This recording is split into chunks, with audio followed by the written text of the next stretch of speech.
ನಿನ್ನ ಜೊತೆಯಲಿ ಜೊತೆಯಲಿ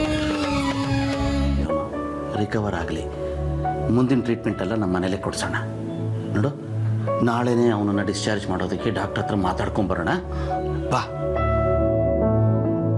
ಬಾ ಬಾ.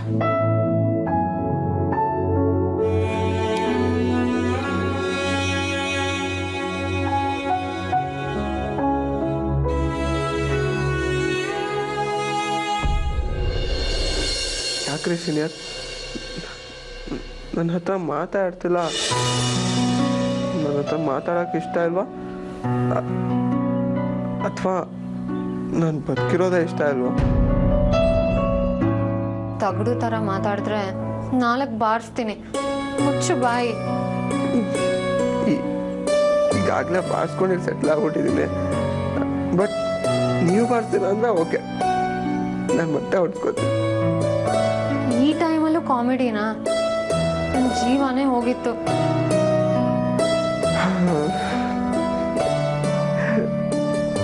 ಈ ಸೀನಿಯರ್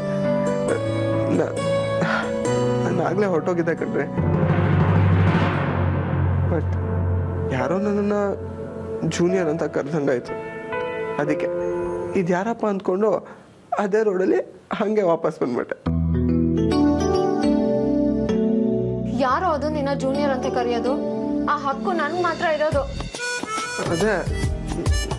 ಅದೇ ನಾನು ಅಂದ್ಕೊಂಡೆ. ನನ್ನನ್ನು ಯಾರಪ್ಪ ಹಿಂಗೆ ಕರಿತಿರೋದು ಅಂತ ಹಿಂದೆ ತೆಗೆದು ನೋಡ್ದ, ಈ ಪ್ರಾಣಿನ ನಿಂತ್ಕೊಂಡಿದ್ದೆ.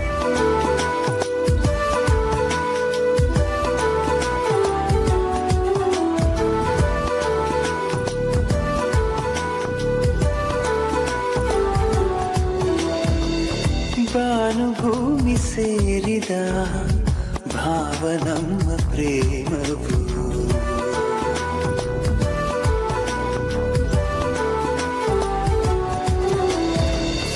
ಭಾನುಭೂಮಿ ಸೇರಿದ ಭಾವ ನಮ್ಮ ಪ್ರೇಮವು ಚೆಲುವ ನಗೆಗೆ ಮರುಳಾಗಿ ಹೋದೆ ಮನಸ್ಸು ಅರಳಿ ನಲಿದಾಡಿದೆ.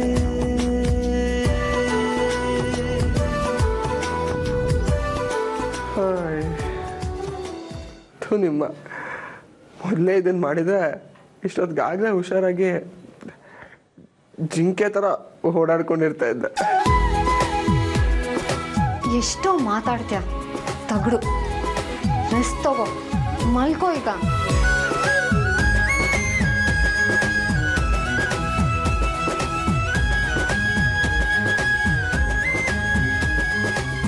ಹೃದಯ ದೀಪ ನಿನದೇ, ಬೆಳಗು ಪ್ರೀತಿಯು ನಿನದೇ. ಹೃದಯ ದೀಪ ನಿನದೇ, ಬೆಳಗು ಪ್ರೀತಿಯು ನಿನದೇ. ನೆಪ ನಾನು ಸ್ಫೂರ್ತಿ ನೀನು, ಸವಿಭಾವ ಪೂರ್ತಿ ನೀನು. ಎದೆಗಿಳಿವ ಶ್ವಾಸವೇ, ಬೆರಳ ಹಿಡಿದು ನಡೆವೆ ನಿನ್ನ ಜೊತೆಯಲಿ ಜೊತೆಯಲಿ.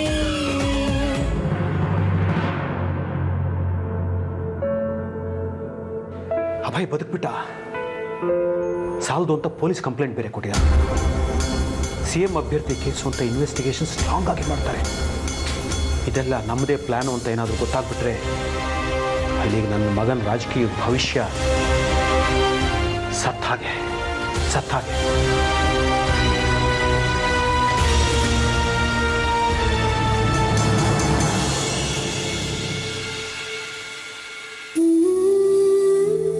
ಶಾಲಿನಿ, ನೀವು ತುಂಬಾ ಲಕ್ಕಿ ಕಣ್ರಿ. ಡೇ ಬೈ ಡೇ ನಿಮ್ಮ ಪುಣ್ಯದ ಅಕೌಂಟ್ನ ಜಾಸ್ತಿ ಮಾಡ್ಕೊತಾ ಇದ್ದೀರಾ. ಯಾಕಪ್ಪ? ಗಂಡನ ಸೇವೆ ಮಾಡಿದ್ರೆ ಪುಣ್ಯ ಬರುತ್ತಂತಲ್ಲ. ಅದನ್ನೆಲ್ಲ ಕೇಳ್ಕೊಂಡು ಬರ್ಬೇಕಂತೆ. ಹಂಗಾದ್ರೆ ನಾನು ಒಂದು ಕೇಳ್ಕೊತೀನಿ. ಅಟ್ಲೀಸ್ಟ್ ಒಂದೇ ಒಂದು ದಿನದ ಮಟ್ಟಿಗಾದ್ರೂ ನಿಮಗೆ ಜ್ವರ ಬರಲಿ ಅಂತ. ಆಗ ನೀವು ಬೆಡ್ಡಲ್ಲೇ ಇರಬೇಕು. ನಾನು ನಿಮ್ಮನ್ನು ಪಾಪು ಥರ ಟ್ರೀಟ್ ಮಾಡಬೇಕು. ಓ ನೀನು ಪುಣ್ಯ ಕಟ್ಕೊಳ್ಳೋಕ್ಕೋಸ್ಕರ ನಂಗೆ ಜ್ವರನೇ ಬರಬೇಕಾ? ಮತ್ತೆ ನಿಮ್ಮ ಸೇವೆ ಮಾಡಿ ನಾನು ಪುಣ್ಯ ಕಟ್ಕೊಳ್ಳೋದು ಯಾವಾಗ? ನೀನು ಪುಣ್ಯ ಕಟ್ಕೊಳ್ಳೋಕ್ಕೋಸ್ಕರ ನೀನು ಸೇವೆನೇ ಮಾಡಬೇಕು ಅಂತ ಏನಿಲ್ಲ, ಪ್ರೀತಿ ಮಾಡಿದ್ರೆ ಸಾಕು. ಹಂಗ ಅದು ನೀವು ಕೇಳೋದೇ ಬೇಡ, ನಾನು ಈಗಲೇ ಮಾಡ್ತೀನಿ. ಛೇ ಪೋಳಿ ನನ್ನ ಗಂಡ, ಆಸ್ಪತ್ರೆಯಲ್ಲೂ ನೀನು ಬುದ್ಧಿ ಬಿಡಲ್ಲ.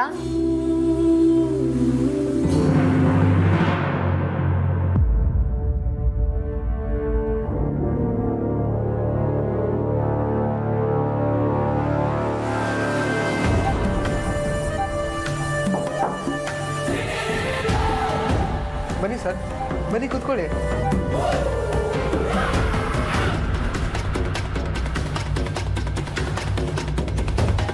ತೊಂದರೆ ಆಯಿತು ಅನಿಸುತ್ತೆ.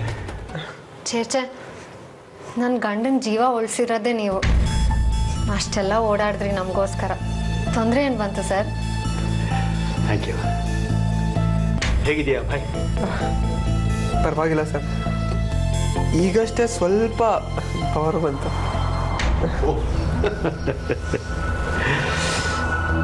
ನಾನು ನಿಮ್ಮ ಯಜಮಾನ್ರ ಹತ್ರ ಸ್ವಲ್ಪ ಮಾತಾಡ್ಬೇಕಲ್ಲಮ್ಮ.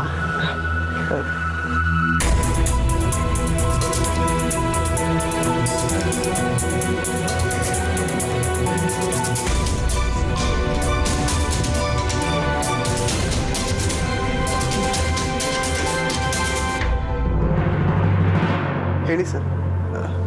ರಂಜಿತ್ ಸರ್ ಹೇಗಿದ್ದಾರೆ? ಮತ್ತೇನು ತೊಂದರೆ ಆಗಿಲ್ಲ ತಾನೇ ಅವ್ರಿಗೆ? ಏನು ತೊಂದರೆ ಆಗಿಲ್ಲ ಭಾಯ್, ಆದರೆ ಮುಂದೇನು ಏನೂ ತೊಂದರೆ ಆಗಬಾರ್ದು ಅನ್ನೋ ಹಾಗಿದ್ರೆ ನೀನು ಮನಸ್ಸು ಮಾಡಬೇಕು. ಈಗ ನಿನ್ನ ಮೇಲೆ ಅಟ್ಯಾಕ್ ಆಗಿದೆ. ಯಾರು ಅಟ್ಯಾಕ್ ಮಾಡಿದ್ರು, ಯಾಕೆ ಅಟ್ಯಾಕ್ ಮಾಡಿದ್ರು ಅನ್ನೋ ಕುತೂಹಲ ನಿನಗಿದೆ. ನೀನು ಪೊಲೀಸ್ ಕಂಪ್ಲೇಂಟ್ ಕೊಟ್ಟಿದ್ಯಾ. ಪೊಲೀಸ್ನವ್ರು ಇನ್ವೆಸ್ಟಿಗೇಷನ್ ಸ್ಟಾರ್ಟ್ ಮಾಡ್ತಾರೆ, ಅಪರಾಧಿನ ಪತ್ತೆ ಮಾಡ್ತಾರೆ. ಅಪರಾಧಿನ ಪತ್ತೆ ಮಾಡಿ ಹಿಡಿದು ಅವನಿಗೆ ಶಿಕ್ಷೆ ಆಗುತ್ತೆ. ಆದರೆ ಅದಾಗಬಾರ್ದು. ಸರ್ ಏನು ಹೇಳ್ತಾ ಇದ್ದೀರಾ? ಹೌದು ಅಭಯ್, ನೀನು ಕಂಪ್ಲೇಂಟ್ ವಾಪಸ್ ತಗೋಬೇಕು. ಸರ್ ಏನು ಮಾತಾಡ್ತಾ ಇದ್ದೀರಾ ನೀವು? ಅಟ್ಯಾಕ್ ಮಾಡಿರೋರಿಗೆ ಟಾರ್ಗೆಟ್ ನಾನಲ್ಲ ಸರ್, ನಿಮ್ಮ ಮಗ ರಂಜಿತ್ ಸರ್ ಅಂತ ನಿಮಗೂ ಗೊತ್ತಿದೆ ತಾನೆ. ಏನಾದರೂ ಸ್ವಲ್ಪ ಹೆಚ್ಚು ಕಡಿಮೆ ಆಗಿದ್ರು ನಿಮ್ಮ ಮಗನ ನೀವು ಕಳ್ಕೋಬೇಕಿತ್ತು. ಸರ್ ಯಾರಿಂದನಾದರೂ ಯಾವುದಾದ್ರೂ ಪ್ರೆಷರ್ ಇದ್ದರೆ ಹೇಳಿ, ಭಯ ಪಟ್ಕೋಬೇಡಿ ಸರ್. ಅಂಥದ್ದೇನೂ ಇಲ್ಲ ಅಭಯ್, ಆದರೆ ನೀನು ನಿನ್ನ ಕಂಪ್ಲೇಂಟ್ ವಾಪಸ್ ತಗೊಳ್ಳೇಬೇಕು. ಇಲ್ಲ ಅಂದರೆ ನನ್ನ ಕನಸುಗಳೆಲ್ಲ ಮಣ್ಣು ಪಾಲಾಗಿ ಹೋಗುತ್ತೆ. ಸರ್ ನೀವೇನು ಹೇಳ್ತಾ ಇದ್ದೀರೋ ನನಗೊಂದು ಅರ್ಥ ಆಗ್ತಿಲ್ಲ, ಬಿಡ್ಸ್ ಹೇಳಿ.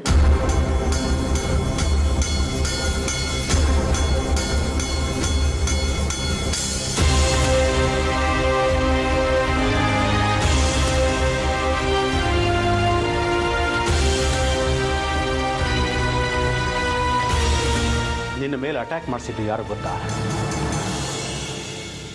ನಾನೇ. ನೀವಾ? ನನ್ನ ಮಗ ರಂಜಿತ್ ಮೇಲೆ ಅಟ್ಯಾಕ್ ಮಾಡೋಕ್ಕೆ ಸುಪಾರಿ ಕೊಟ್ಟಿದ್ದು ನಾನೇ. ನೀವಾ? ಬಟ್ ಸ್ವಂತ ಮಗನ ಮೇಲೆ ಯಾಕೆ ಸರ್ ಹೀಗೆ? ಅಭಯ್ ಬೆಸ್ಟ್ ಆಯಾಸ ಮಾಡ್ಕೋಬೇಡ. ನನಗೆ ಬೇರೆ ದಾರಿ ಇರಲಿಲ್ಲ ಭಯ್. ನನಗೆ ಯಾವತ್ತೂ ನನ್ನ ಮಗನ ಪ್ರಾಣ ಮುಖ್ಯ ಆಗಿರಲಿಲ್ಲ. ಈ ರಾಜ್ಯದ ಏಳಿಗೆ ನನ್ನ ಮುಖ್ಯ ಗುರಿಯಾಗಿತ್ತು. ನಾನು ಕಂಡ ಕನಸದೊಂದೇ. ನನ್ನ ಅಧಿಕಾರ ಕಾಲದಲ್ಲಿ ಅದು ಯಾವತ್ತೂ ಮಾಡೋಕ್ಕಾಗಲಿಲ್ಲ. ಇವತ್ತು ನೋಡು, ರಾಜ್ಯದಲ್ಲಿ ಎಲ್ಲಿ ನೋಡು ಅತ್ಯಾಚಾರ, ಅನಾಚಾರ, ಭ್ರಷ್ಟಾಚಾರ, ಲೂಟಿ ಇದೇ ನಡೀತಾ ಇದೆ. ಅವತ್ತು ನಡೀತಾ ಇತ್ತು. ಅದನ್ನೆಲ್ಲ ಒಂದೇ ಸಲಕ್ಕೆ ಯಾರ ಕೈಲೂ ತೆಗೆದುಹಾಕಕ್ಕೆ ಸಾಧ್ಯವಿಲ್ಲ. ಆದರೆ ಅದನ್ನೆಲ್ಲ ನಿರ್ಮೂಲನ ಮಾಡೋದಕ್ಕೆ ಒಬ್ಬ ಪ್ರಾಮಾಣಿಕವಾಗಿ ಕೆಲಸ ಮಾಡೋ ನಾಯಕನ ಅವಶ್ಯಕತೆ ಇವತ್ತಿದೆ ಅಭಯ್. ಅದೆಲ್ಲ ಓಕೆ ಸರ್, ಬಟ್ ಅದಕ್ಕೂ ಇದಕ್ಕೂ ಏನು ಸಂಬಂಧ? ಸಂಬಂಧ ಇದೆ ಅಭಯ್, ಸಂಬಂಧ ಇದೆ. ಈಗಿರೋ ಈ ದುಷ್ಟ ವ್ಯವಸ್ಥೆ ಸರಿ ಹೋಗಬೇಕು ಅಂದರೆ ನನ್ನ ಮಗ CM ಆಗಬೇಕು. ಅವನು CM ಆಗಬೇಕು ಅಂದರೆ ಜನ ಸಿಂಪತಿ ಮೇಲಾದರೂ ಅವ್ನು ಓಟ್ ಕೊಟ್ಟು ಒಂದು ಚುನಾವಣೆಯಲ್ಲಿ ಗೆಲ್ಲಿಸ್ಬೇಕು. ಹಾಗಾಗಲಿ ಅಂತಾನೆ ನಾನು ಅವನ ಮೇಲೆ ಅಟ್ಯಾಕ್ ಮಾಡಿಸಿದ್ದು. ನನ್ನ ಮಗ ಗೆದ್ದು CM ಆದರೆ ಈಗಿದೆಯಲ್ಲ ದುಷ್ಟ ರಾಜಕೀಯ ವ್ಯವಸ್ಥೆ, ಅಮಾಯಕರ ಮೇಲೆ ನಡೀತಿರೋ ದೌರ್ಜನ್ಯ, ಇದನ್ನೆಲ್ಲ ತಡೀತಾನ ಅನ್ನೋ ನಂಬಿಕೆ ನನಗಿದೆ. ಅದಕ್ಕೆ ನಾನು ಇಷ್ಟೆಲ್ಲ ಮಾಡಿದೆ. Hats off to you sir. ಜನಗಳಿಗೋಸ್ಕರ ಮಗನ ಜೀವನೇ ಒತ್ತೆ ಇಡ್ತೀರಾ ಅಂತಂದರೆ ನಿಮ್ಮಲ್ಲಿರೋ ದೇಶ ಪ್ರೇಮ ಇಟ್ಸ್ ರಿಯಲಿ ಗ್ರೇಟ್. ಮಗನ ಜೀವ ಒತ್ತೆ ಇಡೋದೇನು, ನನ್ನನ್ನು ಬೇಕಾದ್ರೆ ನಾನೇ ಬಲಿ ಕೊಟ್ಕೊಳ್ಳೋಕೆ ಸಿದ್ಧ. ಆದರೆ ಅದರಿಂದ ಯಾವ ಪ್ರಯೋಜನವೂ ಇಲ್ಲ. ಇಷ್ಟರ ಮಧ್ಯೆ ಈ ಪುತ್ರ ವ್ಯಾಮೋಹ ಬೇರೆ. ಮಗನ ಕೊಲಿಸೋಕೆ ಸುಪಾರಿಯನ್ನು ಕೊಟ್ಬಿಟ್ಟೆ. ಆದರೆ ಕೊನೆ ಕ್ಷಣದಲ್ಲಿ ಮಗನ ಯಾರಾದರೂ ಬಂದು ಕಾಪಾಡಲಿ ಅನ್ನೋ ಆಸೆ. ಅದಕ್ಕೋಸ್ಕರ ಯಾವುದೋ ಬೇರೆ ನಂಬರಿಂದ ನಿನಗೆ ಫೋನ್ ಮಾಡಿದೆ. ಪಾಪ ನೀನು ಬಂದು ನನ್ನ ಈ ಪ್ಲ್ಯಾನ್ ಮಧ್ಯೆ ಸಿಕ್ಕಾಕೊಂಡ್ಬಿಟ್ಟೆ. ಈಗ ನಿನ್ನ ಕೇಸಲ್ಲಿ ನಾನು ನನ್ನ ಮಗ ಅಪರಾಧಿ ಸ್ಥಾನದಲ್ಲಿ ನಿಂತರೆ ನಾನಿಷ್ಟು ದಿವಸ ಮಾಡಿದ್ದು ವ್ಯರ್ಥ ಆಗ್ಬಿಡುತ್ತೆ. ಆಗ ಮತ್ತೆ ಅದೇ ಅವ್ಯವಸ್ಥೆ, ಅದೇ ದುರಾಚಾರ, ಅದೇ ಅನಾಚಾರ, ಅದೇ ಲೂಟಿ, ಅದೇ ದೌರ್ಜನ್ಯ. ಈ ಕೆಟ್ಟ ರಾಜಕೀಯ ವ್ಯವಸ್ಥೆಯಲ್ಲಿ ನನ್ನ ಮಗ ಕಳೆದು ಹೋಗ್ತಾನೆ, ಮೂಲ ಗುಂಪಾಗ್ತಾನೆ. ಅದೆಲ್ಲ ಹಾಗೆ ನಡೀಲಿ ಅನ್ನೋ ಆಸೆ ನಿನಗಿದ್ರೆ ಕಂಪ್ಲೇಂಟ್ ವಾಪಸ್ ತಗೋಬೇಡ. ನೀನು ನಾನು ಅರೆಸ್ಟ್ ಆಗೋ ಸಿದ್ಧವಾಗಿದ್ದೀನಿ. ತಲೆ ಹೊಡೆದು ಬದುಕೋರ ಮಧ್ಯೆ ತಲೆ ಕೊಟ್ಟು ಬದುಕಿಸೋರ್ನ ಲೈಫಲ್ಲೇ ಫಸ್ಟ್ ಟೈಮ್ ನೋಡ್ತಾ ಇದ್ದೀನಿ sir. You are simply super. ನಾನು ಈ ಕೇಸ್ನ ಇಲ್ಲೇ ವಾಪಸ್ ತಗೋತಾ ಇದ್ದೀನಿ.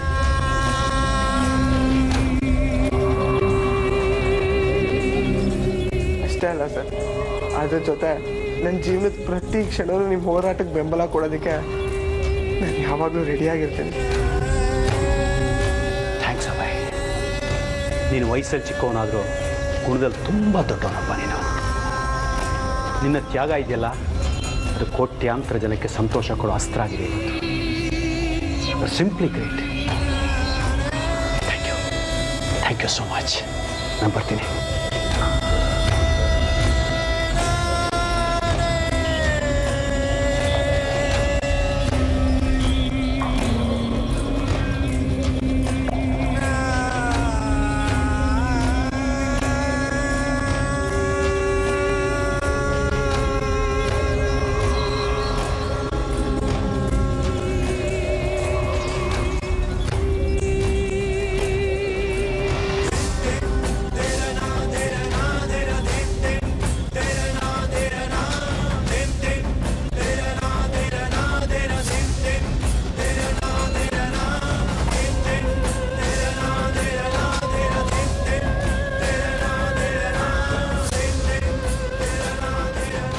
ಹೇಗಿದ್ದಾನೆ?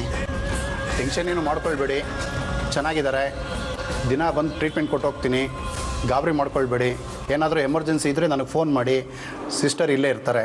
S sir. Thank you sir.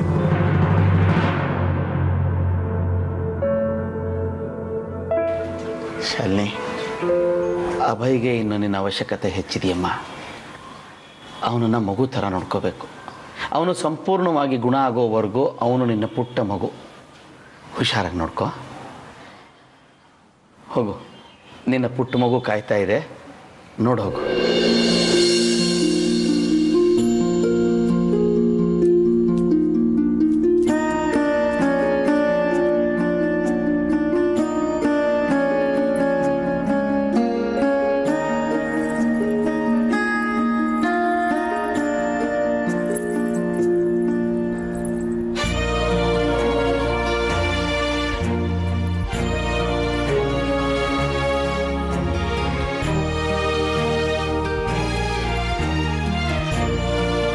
Senior, ಏನಂದ್ರು ನಿಮ್ಮ ಡಾಕ್ಟರ್?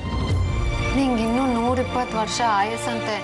ಓ, ಹಾಗಾದ್ರೆ ನಿಮಗೆ 120 ವರ್ಷದ ಮೇಲೆ ಒಂದಿನ ಜಾಸ್ತಿ ಆಯಸ್ಸಂತ ಆಯಿತು. ಅಟ್ಲೀಸ್ಟ್ ನಿಮಗಿಂತ ಒಂದಿನಾದ್ರೂ ಬೇಗ ಹೋಗ್ಬೇಕಂದ್ರೆ ನಾನು. ಹೋಗೋ ಮಾತಾಡಿದ್ರೆ ತಲೆ ಮೇಲೆ ಹಾಕ್ತೀನಿ ನೋಡು. ಸುಮ್ಮನೆ ಮಲ್ಕೋ. ನೀನು ಇವಾಗ ಒಂದು ಚಿಕ್ಕ ಪಾಪು ಅಂತೆ. ನಿನ್ನ ಚೆನ್ನಾಗಿ ನೋಡ್ಕೊಳ್ಬೇಕು ಅಂತ ಮಾವ ಹೇಳಿದ್ದಾರೆ. ನಿನ್ನ ಪಕ್ಕದಲ್ಲೇ ಕೂತ್ಕೊಂಡು ಕೇರ್ ಮಾಡ್ಬೇಕಂತೆ. Wow, so sweet of my dad. ಮಗನ್ ಫೀಲಿಂಗ್ಸ್ ಅರ್ಥ ಮಾಡ್ಕೊಂಡಿರೋ ಏಕೈಕ ಫಾದರ್. ರೀ ಸೀನಿಯರ್, ನೀವು ನನ್ನನ್ನು ಕೇರ್ ಮಾಡ್ತೀರಾ ಅಂದರೆ ಇನ್ನೊಂದು 10-20 ವರ್ಷ ಹುಷಾರಾಗೋ ಮಾತೇ ಇಲ್ಲ. ನಾನು ಅಷ್ಟೇ, ನಿನ್ನ ಪಕ್ಕದಿಂದ ಹೋಗೋದೇ ಇಲ್ಲ. ಒಳ್ಳೇದಾಯ್ತಲ್ಲ.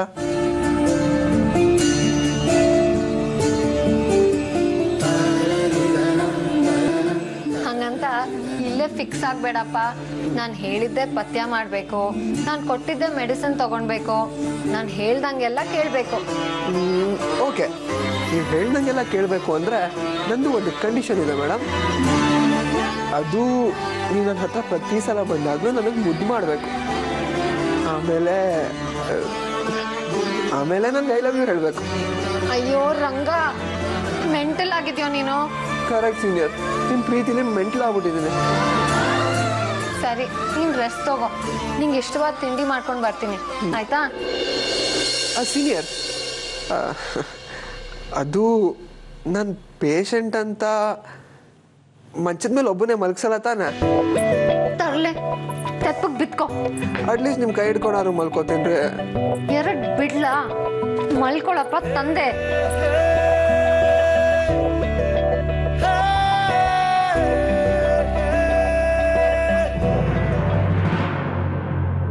ಪಾಪ ನನ್ನ ಉಳ್ಸಕ್ಕೋಸ್ಕರ ಅವ್ರ ಪ್ರಾಣನ ಒತ್ತೆ ಇಟ್ರು ಅಭಯ್ ಅವರು. ಆಸ್ಪತ್ರೆಗೆ ಹೋಗಿ ಅವ್ರನ್ನ ಹೇಗಿದ್ದೀರಾ ಅಂತ ಕೇಳಕ್ಕೂ ಟೈಮ್ ಆಗಲಿಲ್ಲ. ಅವ್ರ ಮನೆಗೆ ಹೋಗಿ ಸಾಕು ಅನ್ನೋಷ್ಟು ಮಾತಾಡಬೇಕು ಅನ್ನಿಸ್ತಿದೆ ಪಾಪ.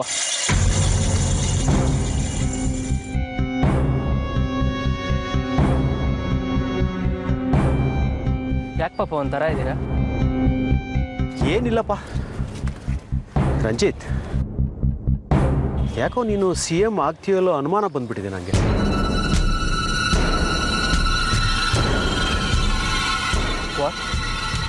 ಯಾಕೆ ಪಾಪ ಹಂಗೆ ಹೇಳ್ತೀರಾ? ತಮಾಷೆಗೂ ಹಂಗೆ ಹೇಳ್ಬೇಡಿ. ಆಮೇಲೆ ನಾನು ಬದುಕಿದ್ದು ಸತ್ತಂಗೆ. ನನಗೆ ನಂಬಿಕೆ ಇದೆ ಪಾಪ. ನಾನು ನಂಬಿರೋ ಜನ ನನ್ನ ಕೈ ಬಿಡಲ್ಲ, ನನ್ನ ಗೆಲ್ಲಿಸ್ತಾರೆ ಅಂತ. ಅದೆಲ್ಲ ನಿನ್ನ ಭ್ರಮೆ ಕಣೋ. ಇದು ರಾಜಕೀಯ. ಕಣ್ಣು ಮುಚ್ಚಿ ಕಣ್ಣು ತೆಗೆಯೋಷ್ಟರಲ್ಲಿ ಏನು ಬೇಕಾದ್ರೂ ಬದಲಾವಣೆ ಆಗೋಗುತ್ತೆ. ನಿನ್ನ ಬಗ್ಗೆ ಜನಕ್ಕೆ ಹೇಗಾದರೂ ಅನುಕಂಪ ಬರಲಿ, ನಿನ್ನ ಚುನಾವಣೆಯಲ್ಲಿ ಗೆಲ್ಲಿಸ್ಲಿ ಅಂತ ಕೊನೆಗೆ ನಿನ್ನ ಪ್ರಾಣ ಕೂಡ ನಾನು ಒತ್ತೆ ಇದ್ದೆ. ಆದರೆ ಏನು ಪ್ರಯೋಜನ ಆಗಲಿಲ್ಲ. ನನ್ನ ಜೀವ ಪಾಪ. ನೋಡು ರಂಜಿತ್, ನಾನು ಮಾಡಿದ್ದು ಸರಿಯೋ ತಪ್ಪೋ ನನಗೆ ಗೊತ್ತಿಲ್ಲ. ಆದರೆ ಜನ ನಿಂಗೆ ಚುನಾವಣೆಯಲ್ಲಿ ವೋಟ್ ಹಾಕಲಿ, ನೀನು ಗೆಲ್ಲಲಿ ಅಂತ ನಾನು ನಿನ್ನ ಮೇಲೆ ಅಟ್ಯಾಕ್ ಮಾಡಿಸ್ಬಿಟ್ಟೆ. ಏನು ಹೇಳ್ತಾ ಇದ್ದೀರಾ ಪಾಪ? ನೀವೇನ ನನ್ನ ಮೇಲೆ ಅಟ್ಯಾಕ್ ಮಾಡಿಸಿದ್ದು? ಹೌದು ರಂಜಿತ್, ನಾನೇ ಅಟ್ಯಾಕ್ ಮಾಡಿಸಿದ್ದು. ಆದರೆ ಏನು ಮಾಡೋದು, ಗುಂಡು ಗುರಿ ತಪ್ಪಿ ಅಭಯ್ಗೆ ಬಿದ್ದು. ಅಭಯ್ ಒಂದು ವೇಳೆ ಸತ್ತಿದ್ದಿದ್ರೆ ನಿನ್ನ ಪ್ರಾಣ ಉಳಿಸೋಕ್ಕೋಸ್ಕರ ಒಬ್ಬ ರಿಪೋರ್ಟರ್ ತನ್ನ ಪ್ರಾಣನೇ ಪಣಕ್ಕೆ ಕೊಡ್ದ ಅಂತ ಜನಗಳಲ್ಲಿ ಒಂದು ರೀತಿಯ ಅನುಕಂಪ ಮೂಡ್ತಾ ಇತ್ತು. ಈಗ ಅವನು ಬದುಕ್ಬಿಟ್ಟಿದ್ದಾನೆ. ಸೊ ಜನ ಇದನ್ನೆಲ್ಲ ಮರೆತು ಬಿಡ್ತಾರೆ. ನಿನಗೆ ಬೀಳೋ ಓಟ್ಸ್ ಕಡಿಮೆ ಆಗಿಬಿಡುತ್ತೆ. ಒಂದು ವೇಳೆ ಚುನಾವಣೆಯಲ್ಲಿ ಈ ಸಲ ನೀನು ಸೋತ್ರೆ ನಾನಂತೂ ಜೀವಂತವಾಗಿರೋದಿಲ್ಲ. ಅಲ್ಲಿಂದ ಆಚೆಗೆ ನೀನೇನು ಮಾಡ್ತೀವಿ ನಿನಗೆ ಬಿಟ್ಟಿದ್ದು. ನೋಡು ರಂಜಿತ್, ರಾಜಕೀಯದಲ್ಲಿ ಗೆದ್ದವನು ಬದುಕ್ತಾನೆ, ಸೋತವನು ಸಾಯ್ತಾನೆ. ನೀನು ಜನಗಳ ಮುಂದೆ ಸೋತ ಮೇಲೆ ಬದುಕಿದ್ದು ಒಂದೇ, ಸತ್ರು ಒಂದೇ.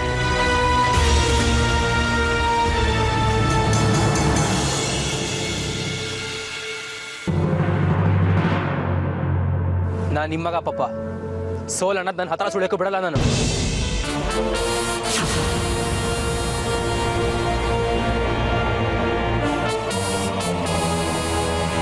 ಶಮಣ್ಣ, ನಿಮ್ಮ ಮಗನ ಮೆಡಿಕಲ್ಗೆ ಸೇರಿಸ್ಬೇಕು ಅಂತಿದ್ದೀರಾ ಅಲ್ವಾ? ಹೌದು ಸರ್. ಮೆಡಿಕಲ್ ಫೀಸ್ ಕಟ್ಟೋಕ್ಕೆ ಇಡೀ ಬೆಂಗಳೂರು ಫುಲ್ ಅಲಿತಾ ಇದ್ದೀರಾ? ಹೌದು ಸರ್. ನಿಮ್ಮ ಹೆಂಡತಿಗೆ ಹುಷಾರಿಲ್ಲ, ಆಸ್ಪತ್ರೆಗೆ ಸೇರಿಸ್ಬೇಕು, ಆಪರೇಷನ್ ಮಾಡಿಸ್ಬೇಕು, ಮಗಳ ಮದುವೆ ಮಾಡಬೇಕು, ಮಗನಿಗೆ ಮೆಡಿಕಲ್ಸ್ ಕೊಡಿಸ್ಬೇಕು, ಅವ್ನು ಫೀಸ್ ಕಟ್ಟಬೇಕು. ಸಾಲ ಮಾಡಿದ್ರೆ ಜೀವನ ಪೂರ್ತಿ ಬರೀ ಸಾಲ ತೀರ್ಸೋದ್ರಲ್ಲೇ ಆಗೋಗ್ಬಿಡುತ್ತೆ ಶಾಮಣ್ಣ. ಬದುಕಿದ್ರೂ ಉಸಿರು ಗಟ್ಟದಂಗೆ ಆಗ್ತಾ ಇರುತ್ತೆ. ನನ್ನ ಮಾತು ಕೇಳಿದ್ರೆ ಒಂದೇ ಸಲಕ್ಕೆ ನಿಮ್ಮ ಕಷ್ಟ ಎಲ್ಲ ಪರಿಹಾರ ಆಗುತ್ತೆ. ಹೇಳಿ ಸರ್, ನಾನೇನು ಮಾಡಬೇಕು? ನನ್ನ ಪ್ರಾಣ ಒತ್ತೆ ಇಟ್ಟಾದರೂ ನೀವು ಹೇಳಿದ ಕೆಲಸ ಎಲ್ಲ ಮಾಡ್ತೀನಿ. ನಿಮ್ಮ ಪ್ರಾಣ ಏನು ಒತ್ತೆ ಇಡೋದು ಬೇಡ ಶಾಮಣ್ಣ, ನನ್ನ ಪ್ರಾಣ ಒತ್ತೆ ಇಟ್ಟರೆ ಸಾಕು. ಏನು ಹೇಳ್ತಾ ಇದೀಯ ನೀನು? ಹೌದು ಪಾಪ, ನೀವು ನನ್ನ ಮೇಲೆ ಮಾಡಿದ ಪ್ರಯೋಗನೇ ಈಗ ನಾನೇ ನನ್ನ ಮೇಲೆ ಮಾಡ್ಕೋತಾ ಇದ್ದೀನಿ. ಶಾಮಣ್ಣ, ನೀವು ನನ್ನ ಮೇಲೆ ಕಾರ್ ಹತ್ತಿಸ್ಬೇಕು, ಪ್ರಾಣ ಹೋದಂಗೆ ಆಗಬೇಕು, ಆದರೆ ನನಗೇನೂ ಆಗಬಾರ್ದು.